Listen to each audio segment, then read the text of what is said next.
Naranasan mo na bang tanggihan ka sa iyong paghingi ng tulong mula sa iyong kapamilya, kamag-anak, o mga kaibigan?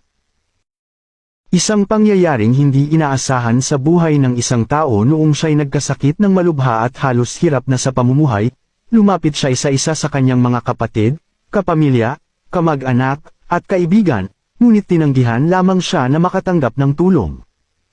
Ngunit ang iba pang mga nilapitan niya ng tulong ay ninais pa na paalisin siya upang ang sakit niya ay hindi kumalat at makahawa. Ang tao ay lumayo, at umiiyak sa sakit, hindi dahil sa karamdaman, ngunit dahil sa pag-abandona at pag-aalipusta sa kanyang sariling pamilya sa oras na kailangan niya ito. Kaya't umalis siya, nag-aapoy siya sa kanyang lagnat, nanghihina ang kanyang mga binti, at nanlalamig ang kanyang katawan. Sa bawat hakbang ng tao, isang luha ang bumagsak. At ang mga kapamilya niya sa bahay ay napanood siya habang umalis, pinapanood siya hanggang mawala siya sa abot tanaw. Ang ilan ay nagsabi sa isa't isa, hayaan siyang umalis, baka mahawa pa tayo sa sakit niya.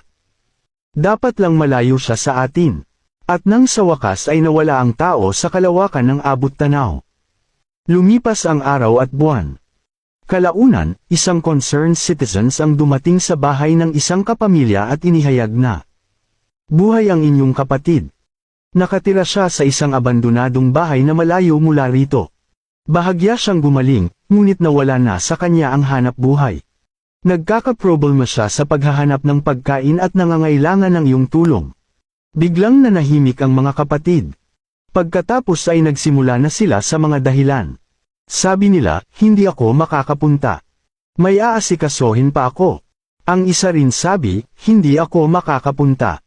May trabaho ako. At sabi naman ng isa, hindi ako makakapunta. Kailangan kong alagaan ang aking mga anak.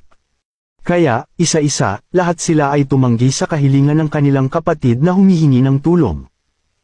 Ang concerned citizen ay bumalik sa tao nang walang tulong na maibigay. Lumipas ulit ang oras at maraming araw.